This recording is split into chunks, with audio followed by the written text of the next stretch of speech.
wa ala alihi wa ashabihi wa man tabi'ahum bi ihsan ila yaumiddin, amma ba'd.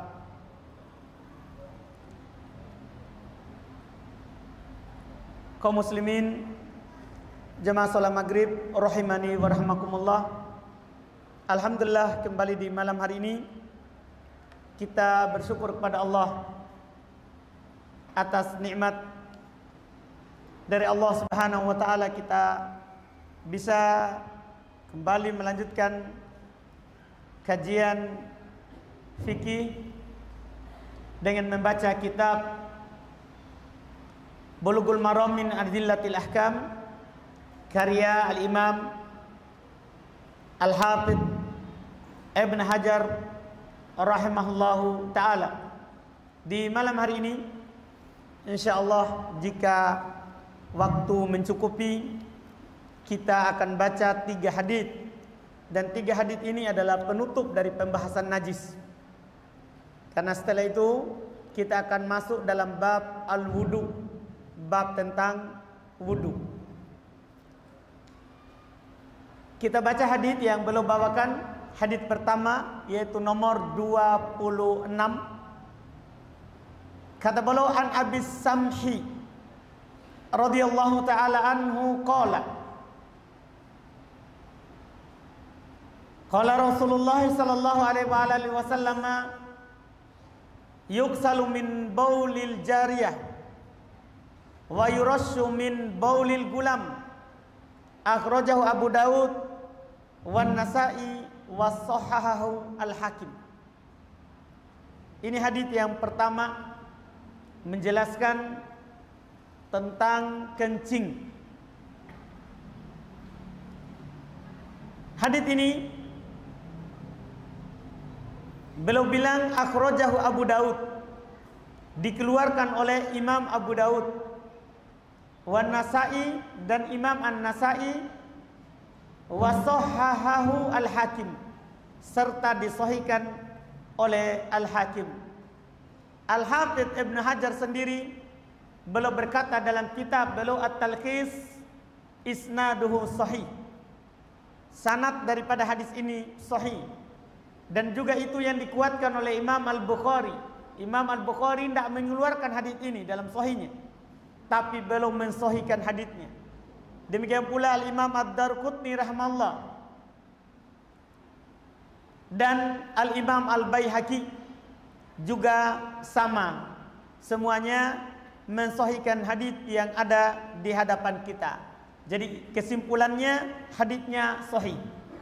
Kata beliau dari Abu As-Samhi radhiyallahu taala anhu, beliau berkata Rasulullah sallallahu alaihi wasallam bersabda, yuksalu min baulil jariyah, dicuci kencingnya bayi perempuan, wa yurash min baulil gulam, dan cukup dipercikan kalau bayinya adalah bayinya laki-laki. Kalau bayinya laki-laki. Hadis ini Masya Allah diambil fikih darinya. Pertama, kita berbicara tentang kencing secara umum. Kencing, apakah laki-laki ataupun perempuan, anak kecil ataupun orang besar, itu disepakati najis. Kami ulangi, kencing dari Adam, keturunan Adam, laki-laki ataupun perempuan, anak kecil ataupun besar, itu kencingnya najis. Disepakati. Hanya saja Nabi sallallahu alaihi wasallam membedakan antara bayi yang belum makan makanan, yang masih menyusui, bayi yang masih disusui oleh ibunya, yang belum memakan makanan. Dibedakan antara bayi laki-laki dengan bayi perempuan. Itu saja. Dalam hal apa? Bukan dalam hal najisnya. Yang dibedakan adalah dalam hal mengangkat najisnya.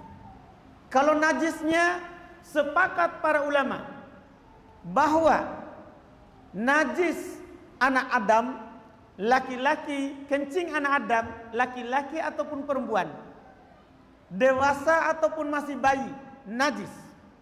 Tidak dibedakan antara bayi sama orang besar. Semua hukumnya najis. Yang dibedakan cara membersihkannya. Kalau najis dewasa, laki-laki atau perempuan, demikian pula anak yang masih bayi perempuan, membersihkannya harus dicuci. Dan ini disepakati. Ini yang disepakati. Najisnya dicuci. Seperti ada seorang Arabi, dia kencing di pojok masjid karena belum tahu hukumnya. Setelah dia kencing, Nabi SAW menyuruh sahabat untuk menyiram kencingnya dengan air. Ini menunjukkan wajibnya dicuci kalau kencing. Iya, dikecualikan anak bayi laki-laki yang belum memakan makanan. Kami ulangi, dikecualikan dalam hal membersihkannya adalah anak bayi laki-laki. Anak bayi laki-laki, yaitu disebutkan oleh Nabi SAW, yurashu min baulil gulam, cukup dipercikan kalau itu kencingnya anak laki-laki. Anak laki-laki di sini umum, masih tidak ada kata yang bagaimana itu anak laki-laki. Maka ada dalam riwayat yang lain yang disebutkan oleh Nabi Sallallahu Alaihi Wasallam bahwa anak laki-laki di sini adalah yang belum memakan makanan. Bahwa anak laki-laki yang diinginkan di sini adalah anak laki-laki yang belum makan makanan. Karena ada dalam hadits Ali, tidak ada di penulis. Penulis cuma menyebutkan anak laki-laki dipercik, tidak perlu dicuci dalam menghilangkan najisnya. Cuman dalam riwayat yang lain dijelaskan ciri dan syarat anak laki-laki yang hanya boleh dipercikan air ketika ada kencingnya. Kata Nabi SAW, wa yundah min baulil gulam ma lam yat'am. Cukup dipercikan dari kain atau apa saja yang kena kencing anak laki-laki selama belum memakan makanan. Selama anak laki-laki itu belum memakan makanan. Artinya kalau dipahami dari sini, kalau dia sudah makan makanan, ya, yaitu makan makanan karena ingin, bukan makanan karena terpaksa dikasih. Kan ada anak bayi masih disusui oleh ibunya, tapi dikasih juga bubur, bukan karena keinginannya, tapi karena dipaksa oleh siapa? Ibunya. Ini tidak terpengaruh. Yang dimaksud dengan sini memakan makanan, maksudnya makanan yang tasyahi. Memang dia suka, dia sudah mau makan makanan. Itu maksudnya. Itu maksudnya. Jadi kalau masih hanya dikasih minum susu, ya, dan disusui juga, itu masih berlaku hukumnya. Jadi kata Nabi SAW, yundah, cukup dipercikan saja. Itu dalam mengangkat apa? Najisnya. Ini masalah kedua. Jadi dalam hadis ini kita ambil dua masalah. Masalah pertama, najisnya kencing anak Adam. Najisnya kencing anak Adam, yaitu keturunan Adam. Laki perempuan, orang dewasa atau anak kecil. Najis. Itu masalah pertama dan itu disepakati. Itu disepakati. Kemudian masalah kedua, cara membersihkannya. Kita katakan kalau orang besar, laki-laki ataupun perempuan, demikian pula anak perempuan ini 3 golongan ini dicuci. Cara membersihkannya, cara mengangkat najisnya. Kalau anak bayi laki-laki yang belum memakan makanan, maka diringankan oleh syariat. Cara membersihkannya yaitu cukup dipercikan air padanya. Cukup dipercikan air padanya. Ini tentunya keringanan di dalam syariat kita. Kenapa bisa dibedakan? Para ulama membahas kenapa bisa perempuan dicuci kalau laki-laki tidak. Ada beberapa alasan yang disebutkan oleh ulama kita. Pertama, anak laki-laki itu banyak orang suka. Jadi banyak orang yang akan menggendongnya, sehingga kalau setiap dia kencing harus dicuci, maka banyak orang yang akan mencuci pakaiannya. Itu pertama, alasan pertama. Alasan yang kedua, hikmahnya, karena anak perempuan kalau kencing itu tidak kemana-mana, sementara anak laki-laki kalau kencing kemana-mana, karena dia keluarnya, ya antum maklumi bersama, anak perempuan kan keluarnya biasa. Kalau laki-laki air mancur dibuat. Anda bisa pahami ini? Jadi dia banyak kena. Kalau harus dicuci, ini masyaqqah, berat bagi kaum muslimin. Makanya di dalam syariat kita ada kaidah al-masyaqqatu tajlibut taisir. Kalau ada hal yang memberatkan, maka harus dipermudah. Kalau ada hal yang memberatkan, harus dipermudah. Ini kaidah besar dalam syariat kita. Kaidah besar dalam syariat kita adalah al-masyaqqatu tajlibut taisir. Kalau ada kesusahan, sulit untuk dilakukan, maka harus dipermudah. Harus dipermudah. Ini bangunan di dalam syariat kita, termasuk pondasi di dalam agama kita, agama Islam. Inilah kenapa dibedakan antara bayi laki-laki dan bayi perempuan. Kemudian berikutnya, hadits yang berikutnya, hadits ke-27. Kata beliau rahimahullah, wa an Asma binti Abi Bakr radhiyallahu taala anhuma anna Nabiy sallallahu alaihi wasallam qala fi damil haid yusibu thawba tahuttuhu thumma taqrusuhu bil ma' thumma tandahuhu thumma tusalli fi, muttafaqun alaih. Kata beliau dari Asma binti Abi Bakr, Asma putri dari Abu Bakar radhiyallahu taala an, khalifah pertama dari khalifah kaum muslimin setelah meninggalnya Nabi kita Muhammad sallallahu alaihi wasallam. Abu Bakar adalah orang yang pertama sekali Islam dari kalangan laki-laki dewasa. Abu Bakar adalah orang yang pertama sekali masuk Islam dari kalangan laki-laki dewasa. Beliau punya banyak keutamaan. Di antaranya beliau lah yang menemani Nabi SAW saat hijrah.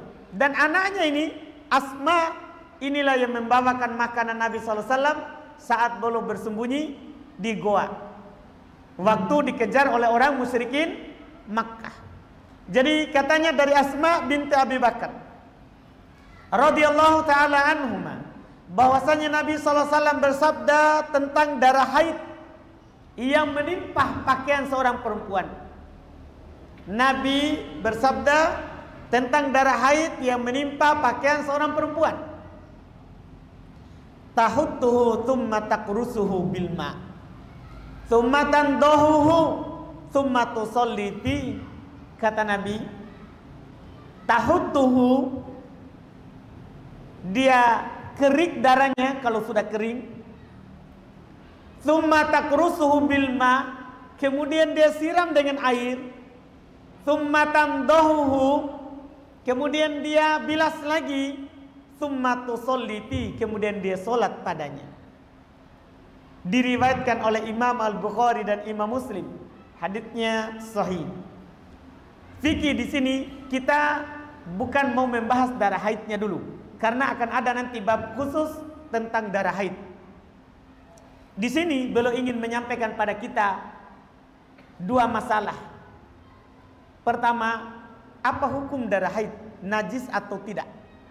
Kemudian yang kedua, cara membersihkannya. Karena ini bab mengangkat najis dan penjelasannya. Tidak ada silang pendapat di kalangan para ulama Islam bahwa darah haid adalah najis. Tidak ada silang pendapat, kami ulangi, tidak ada silang pendapat di kalangan para ulama bahwa darah haid adalah najis.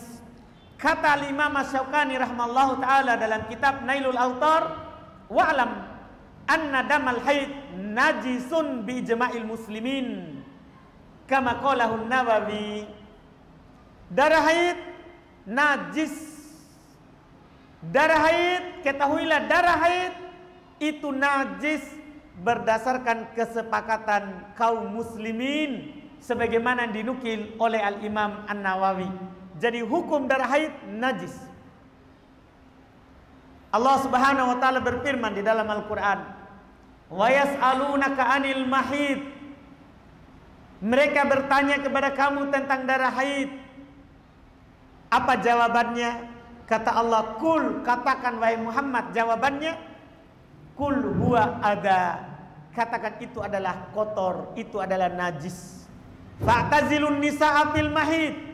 Jauhi perempuan saat dia haid. Maksudnya jauhi tempat keluarnya darah.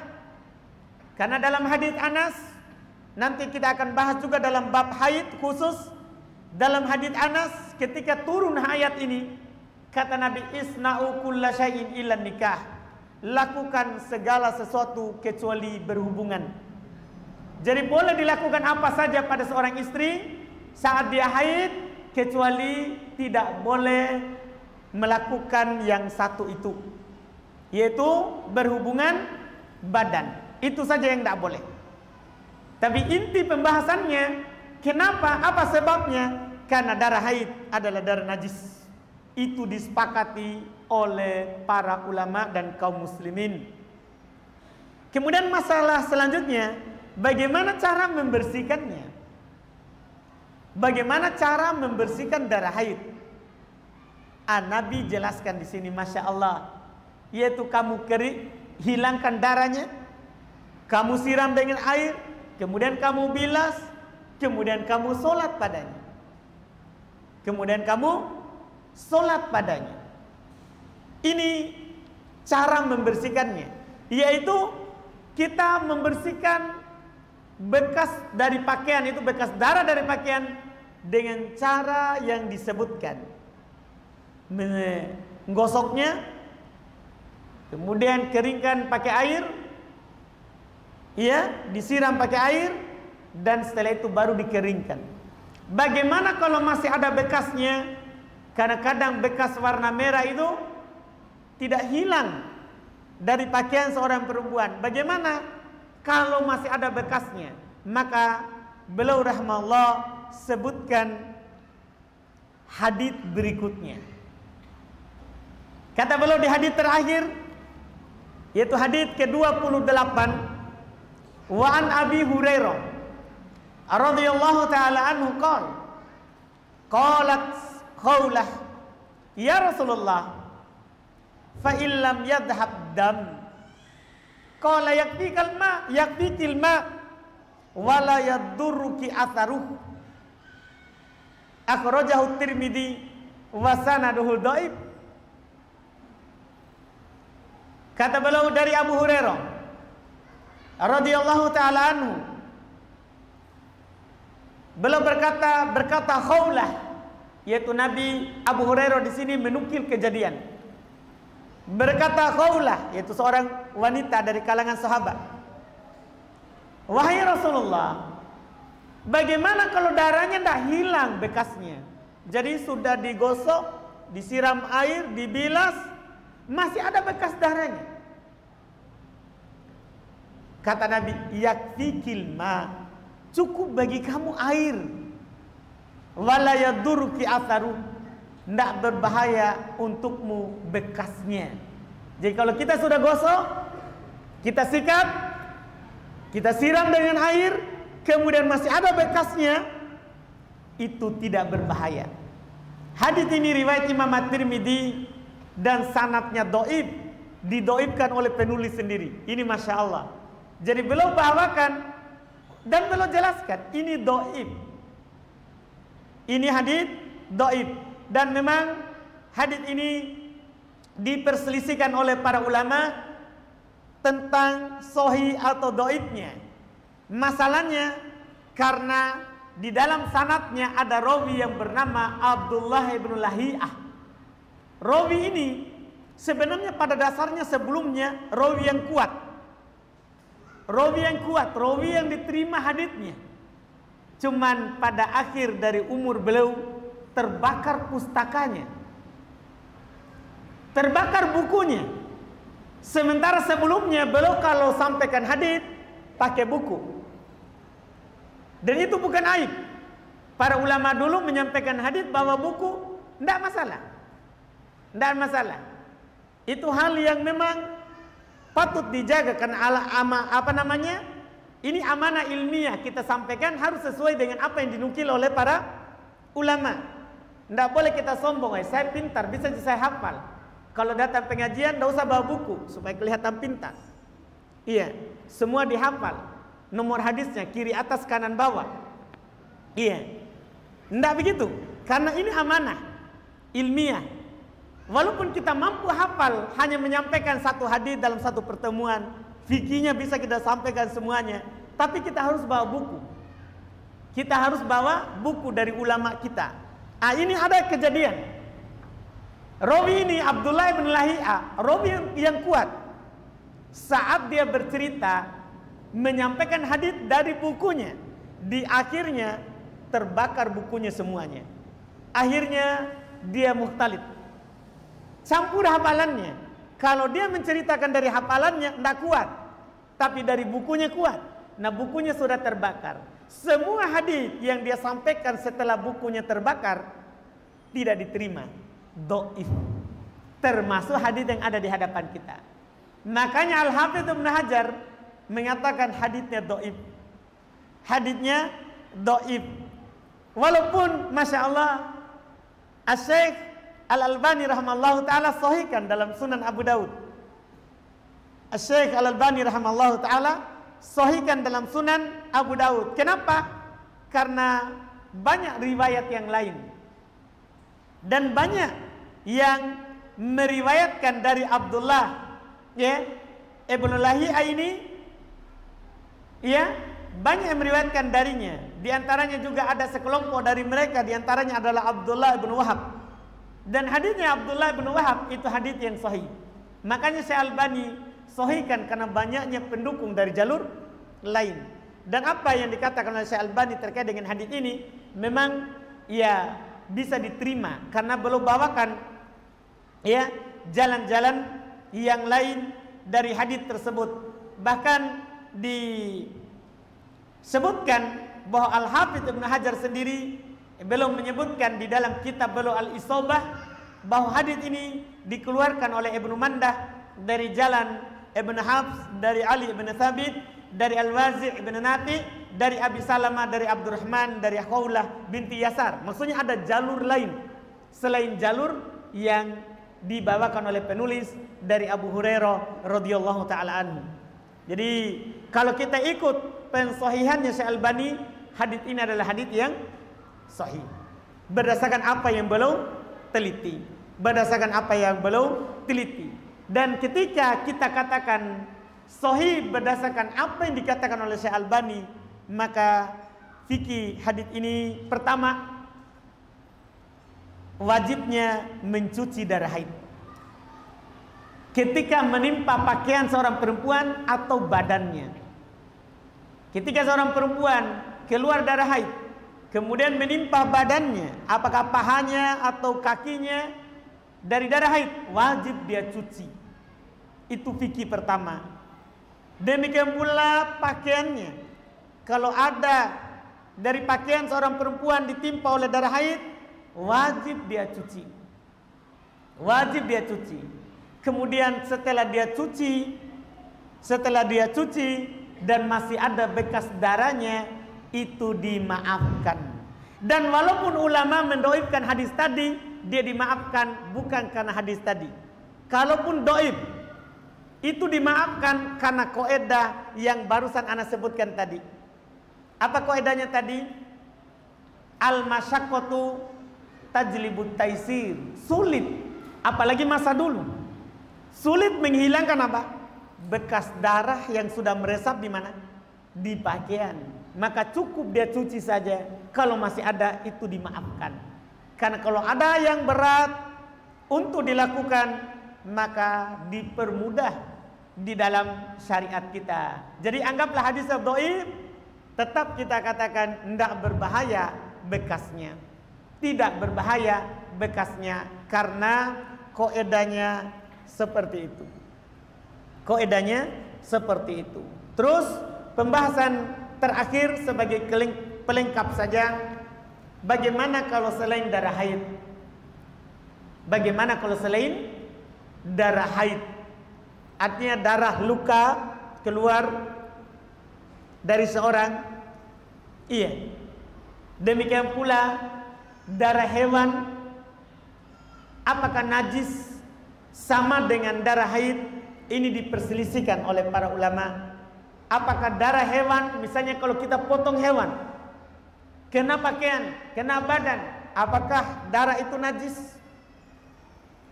Demikian pula kalau ada darah kita, ada tangan misalnya kena sesuatu sehingga keluar darah, atau kepala misalnya kena sesuatu keluar darah, apakah najis atau tidak? Diperselisihkan oleh para ulama rahimahumullahu ta'ala. Di antara para ulama ada yang menukil seperti Al-Imam An-Nawawi rahimahullah, bahwa katanya darah selain darah haid juga najis. Darah selain darah haid itu juga najis. Iya, darah selain darah haid juga najis. Diikutkan dengan darah haid, diikutkan dengan darah haid, kecuali darah ikan. Jadi semua darah katanya haid ataupun selain haid, kalau haid jelas najis, disepakati. Selain darah haid dinukil oleh Imam Nawawi adalah najis kecuali darah air, darah hewan yang hidup di air, ikan dan yang semisalnya itu suci. Tapi kalau dia hidup di darat, maka darahnya juga najis. Ini dinukil oleh Al-Imam An-Nawawi rahimahullahu ta'ala. Iya, cuman hanya saja dalilnya disebutkan oleh para ulama rahimahumullah, dalil yang mereka pakai yang mengatakan najis selain darah haid itu tidak terlalu kuat. Bahkan Asy-Syaikh Ibnu Utsaimin rahimahullahu ta'ala beliau berkata ketika beliau mensyarah kitab ini, yaitu Syarah Bulughul Maram, beliau bilang di jilid 1 halaman 219, amma baqiyatud dima yakni ghairu damil haid fal qaulur rajih fiha annaha laysat binajisah. Masya Allah. Kata Syekh Ibnu Utsaimin bahwasannya selain darah, yaitu selain darah haid, maka pendapat yang kuat itu tidak najis. Selain darah haid itu tidak najis. Betul, darah yang mengalir dari hewan ketika disembeli itu haram dimakan. Darah yang mengalir dari hewan ketika disembeli haram dimakan, tapi hukum darahnya tidak najis. Dikatakan oleh Syekh Ibnu Utsaimin, fal qaulur rajihiha annaha laysat binajisah. Pendapat yang kuat tentang darah selain darah haid itu tidak najis. Itu tidak najis. Belum bilang ai ad-dima al-kharija minal insan laysat binajisah, yaitu darah yang keluar dari seorang manusia itu tidak najis. Misalnya ada orang bekam misalnya, sudah wudu, setelah bekam mau sholat, boleh atau tidak? Boleh, karena darah yang keluar dari dia itu tidak najis. Itu dari manusia. Ya, kenapa beliau bilang seperti itu? Beliau terangkan li'annani ila sa'ati hadihi ma wajadtu dalilan yadullu 'alan najasah. Wa qad taqarrara annal asla fil asya' at-taharah. Masya Allah, sangat dalam yang belum ucapkan. Belum bilang karena saya sampai saat saya sekarang ini, sampai saat waktu itu belum meneliti, tidak ada yang saya dapatkan dalil yang menunjukkan najisnya selain darah haid.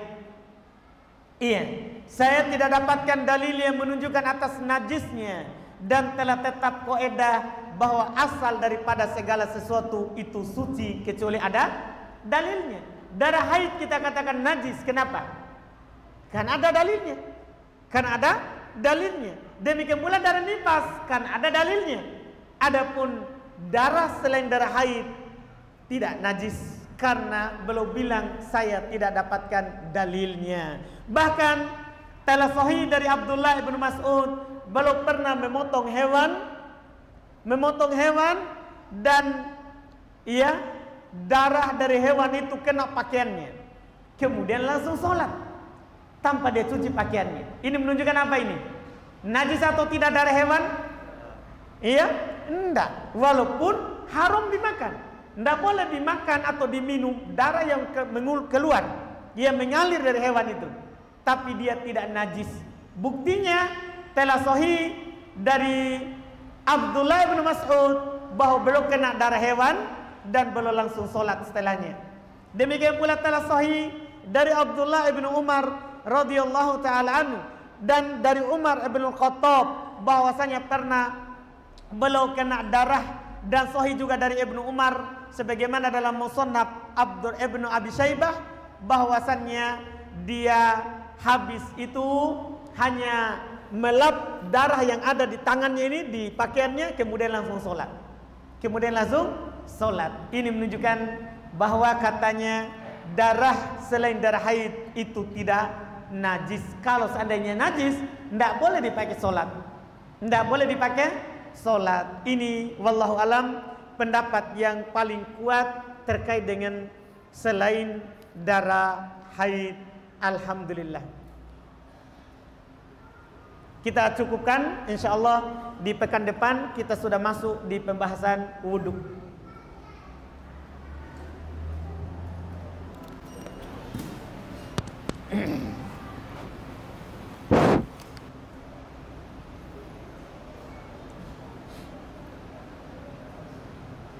Sini ada pertanyaan, adakah larangan mengikat rambut pada saat sholat bagi wanita atau bagi laki-laki? Iya, ada larangannya dalam hadis riwayat Imam Muslim rahimahullahu taala, bahwasanya ketika seorang perempuan demikian pula laki-laki tidak boleh mengikat rambutnya saat sholat.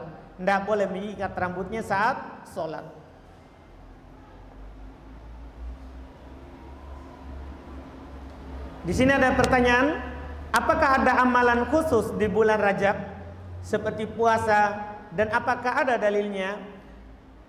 Kesimpulan dari Al-Hafidh Ibnu Rajab Al-Hambali belum punya kesimpulan yang sangat baik dalam masalah ini, yaitu dalil-dalil terkait dengan keutamaan bulan Rajab apapun itu. Terkait dengan keutamaan bulan Rajab semuanya dhaif. Itu kesimpulan yang bagus. Artinya kalau antum dapat hadis dhaif, karena mereka sudah meneliti bahwa hadis terkait dengan bulan Rajab keutamaannya dhaif.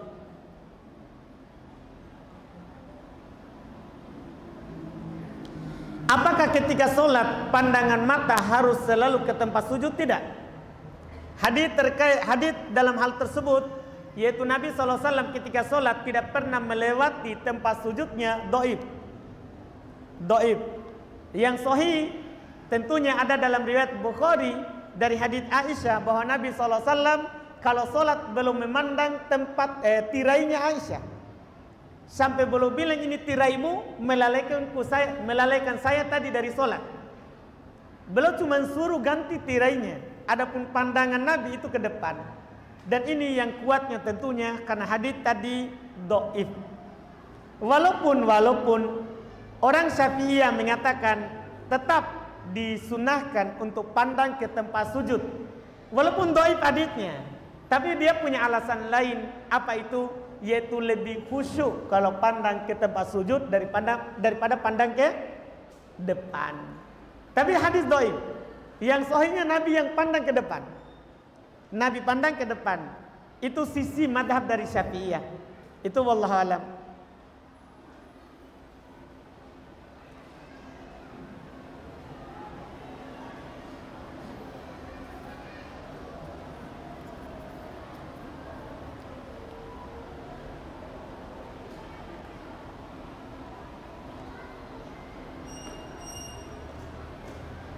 Apakah fatwa ulama itu memakai hawa nafsu atau pakai dalil? Karena ada seorang khawarij mengatakan bahwa fatwa ulama itu memakai hawa nafsu. Tergantung ulamanya. Kalau ulamanya seperti khawarij, pakai hawa nafsu. Kan ulama itu ada dua, ada ulama umat, ada ulama millah. Kalau ulama umat dibilang dai 1000 umat, berarti dia akan berfatwa sesuai dengan keinginan umat, itu maksudnya. Tapi kalau dia ulama millah, ulamanya agama, tentunya dia akan berfatwa sesuai agama. Sesuai agama. Nah, kalau ulamanya seperti orang khawarij, itu ulama atas versi sendiri, tentunya dia akan berfatwa sesuai hawa nafsu. Dapat sepotong dalil, ya itu yang dia lakukan. Jadi apa yang dia nyatakan itu menggambarkan dirinya. Menggambarkan dirinya. Iya. Kalau ada yang ucap seperti itu biasanya untuk merendahkan ulama, itu hal biasa. Kadang mereka bilang ini berbicara sekitar kemaluan perempuan saja. Sedikit-sedikit bicara haid, sedikit-sedikit bicara nifas, bicara kayak sekali-sekali tentang bom, tentang jihad. Ya kita tidak berbicara karena belum saatnya, tidak ada jihad. Tidak ada apa? Jihad. Jadi seperti itu. Sebenarnya ucapan seperti ini karena ucapan sakit hati. Ucapan sakit hati. Yang jelas, kalau ulama Islam pasti berbicara sesuai dalil. Pasti berbicara sesuai dalil. Itu yang kita harus yakini.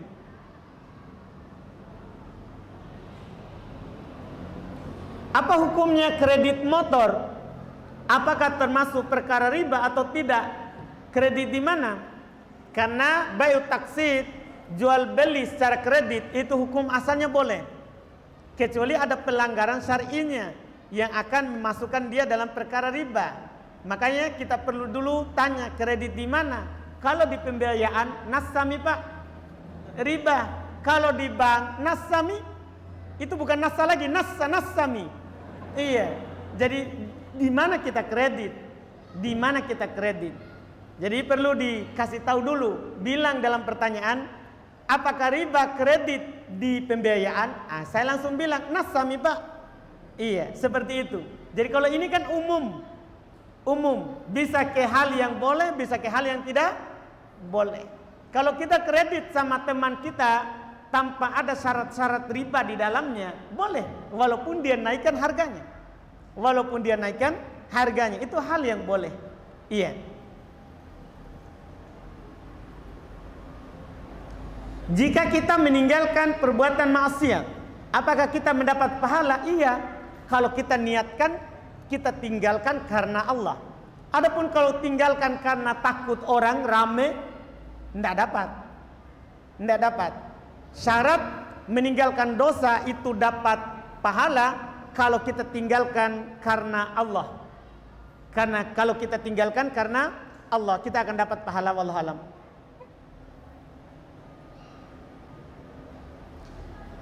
Di sini ada pertanyaan, saya sholat berjemaah sehari-hari dengan ahli bid'ah. Bolehkah Ustadz sekali-sekali saya memimpin sholat berjemaah tapi ada dalam hatiku memperlihatkan kepada mereka bahwa beginilah sholat Nabi SAW. Pertama, iya, terkait dengan boleh nggak saya memimpin sholat. Kalau kita diizinkan, karena tidak boleh kita langsung maju imam dalam keadaan masjid itu punya imam rawatib, tidak boleh. Dilarang oleh Nabi SAW. Iya, tidak boleh melakukan hal tersebut. Ini kalau ada imam rawatibnya. Adapun kalau tidak atau ada tapi kita diizinkan, boleh. Akan datang nanti di pembahasan imamah dalam fikih. Boleh kalau diizinkan atau tidak ada imam rawatibnya. Siapa yang duluan, dia yang maju jadi imam atau kita ditunjuk. Jadi boleh hukum tersebut. Kemudian masalah berikutnya lagi, boleh nggak dengan niat saya mengajarkan mereka sholat, mengajarkan mereka yang benar. Iya, ini agak masalah nanti. Walaupun ada sisi benarnya dalam syariat, karena Nabi pernah sholat di atas mimbar. Kemudian setelah selesai sholat, beliau jelaskan, ini saya lakukan supaya kalian tahu sholat saya. Jadi kalau dia sholatnya karena Allah juga supaya dilihat, bukan dilihat ibadahnya, supaya dilihat caranya ini yang benar, itu ada sisi bolehnya. Dalam bab pengajaran. Cuman jangan sering dilakukan seperti itu. Jangan sering dilakukan seperti itu. Kemudian masalah yang pertama terkait dengan ahli bid'ah.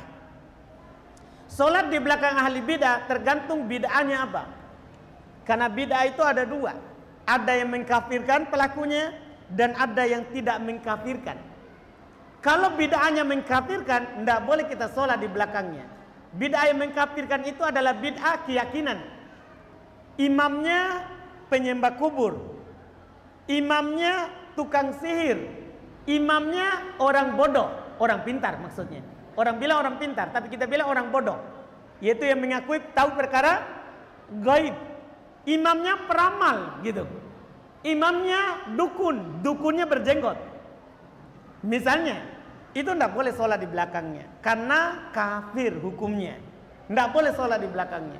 Adapun imamnya adalah pelaku bid'ah yang tidak mengkafirkan, seperti pelaku bid'ah maulid, dzikir berjamaah, berzanji, iya, itu imam dia kan tidak kafir.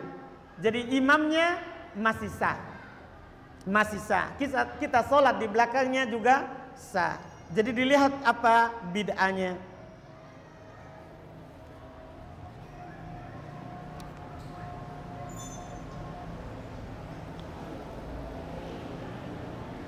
Apa hikmahnya membunuh cicak berpahala? Enggak tahu.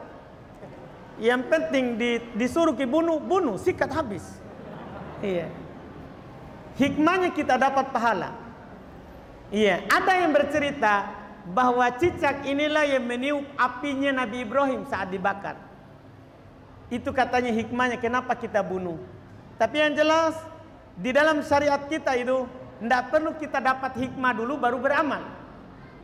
Karena ada namanya dalam syariat amar ta'abudi, perintah ibadah. Artinya kalau kita disuruh, kita lakukan, itu ibadah. Kita lakukan itu adalah apa? Ibadah. Kita dapat pahala walaupun kita tidak tahu apa? Hikmahnya. Walaupun kita tidak tahu hikmahnya. Apakah nanah najis? Kita sudah bilang tadi kan, yang najis itu kan darah haid. Selain itu, darah ataupun nanah itu tidak najis. Itu tidak najis.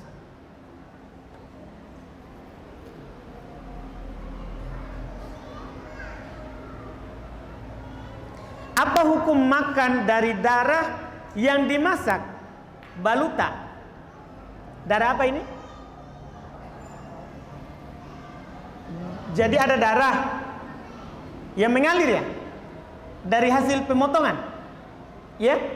Jadi kan orang potong, kemudian darahnya ditampung begitu. Ini maksudnya haram. Haram hal tersebut. Karena ada firman Allah Subhanahu wa taala yang menjelaskan akan haramnya. Bisa kita lihat di ayat di Al-Quran terkait dengan hal tersebut, bahwasannya kita diharamkan untuk memakan atau meminum damun masfuh. Bisa kita lihat surat Al-An'am ayat 145. Ketika Allah Subhanahu wa taala menyebutkan perkara-perkara yang diharamkan, au daman masfuhan au lahma khinzir, atau darah yang mengalir atau daging babi. Jadi semua diharamkan. Bayangkan, darah yang mengalir itu digandengkan dengan daging babi.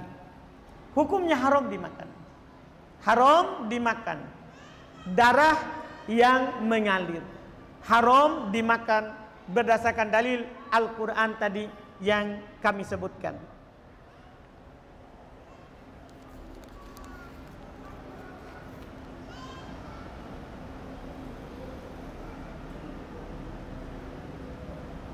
Apakah nanah juga najis? Tadi sama. Dan kenapa darah hewan yang mengalir haram dimakan? Karena Allah bilang haram, Pak. Mau ki apa? Kan Allah bilang haram, Pak. Iya. Jadi kalau Allah bilang haram, pasti buruk. Kaidah dalam syariat itu. Bahkan itu termasuk kaidah besar dalam syariat. Bahwa apa yang Allah larang pasti kerusakannya besar, atau kalau ada baiknya, misalnya itu tadi baluta, menghilangkan lapar, betul. Tapi bahayanya lebih besar daripada kebaikannya. Hilangkan lapar sesaat, kita akan menyesal seumur hidup.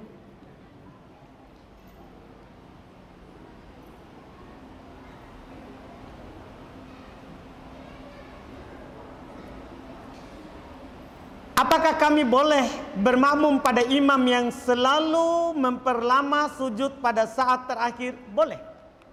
Boleh. Walaupun kalau dia khususkan sujud terakhir untuk doa, itu kesalahan. Karena hadits Anas itu umum. Demikian pula hadits Abu Hurairah itu umum. Itu hadits Abu Hurairah cuma mengatakan Nabi SAW bersabda, "Akramu ma yakunu bainal abdi wa rabbihi wa sajid." Paling dekat antara seorang hamba dengan Rabbnya dalam keadaan dia sujud. Fa'akthiru ad-du'a, maka perbanyaklah doa. Ini kan umum, sujud umum, bukan sujud terakhir saja. Siapa yang mengkhususkannya, maka itu tidak ada dalilnya. Maka itu tidak ada dalilnya. Tapi sah solat di belakangnya. Sah solat di belakangnya. Sewaktu 1 menit.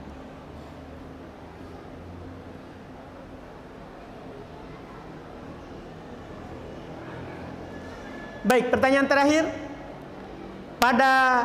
Bukan terakhir, cuman waktu sudah habis. Pada saat sholat, apakah setiap ingin membaca Al-Fatihah harus membaca ta'awudz di setiap rakaat? Kata harus tidak. Kata harus itu dihindari. Karena membaca ta'awudz dalam sholat itu hukumnya sunnah. Di rakaat pertama, kedua, ketiga, atau keempat. Jadi kalau kita bilang harus, tidak. Tapi mayoritas ulama mengatakan sunnah kita baca. Adapun kalau kita hanya baca di awal saja, tidak apa-apa. Tapi kalau setiap juga, tidak mengapa. Sunnah hukumnya atas pendapat mayoritas. Tidak ada yang mengatakan wajib kecuali dari madhab Ibn Hazm. Belum berdalil dengan ayat Al-Quran. Fa idza qara'tal Quran fasta'id billah. Kalau kamu baca Al-Quran maka beristi'adzahlah. Cuman dalil beliau ini adalah dalil yang tidak terlalu kuat. Walaupun ayat Al-Quran cuman di dalam salat tidak ada perintah khusus tentang bacaan ta'awudz. Ini hanya perintah umum di dalam solat dan di luar solat kita disunahkan untuk membaca ta'awudz. Pendapat mayoritas tentunya yang benarnya, wallahu a'lam. Baik, kita cukupkan. Alhamdulillah, kita lanjutkan lagi di pertemuan yang akan datang. Mudah-mudahan kita selalu diberikan kesehatan dan kekuatan oleh Allah Subhanahu wa taala. Subhanakallahumma hamdika asyhadu an la ilaha illa anta astaghfiruka wa atubu ilaik. Assalamualaikum warahmatullahi wabarakatuh.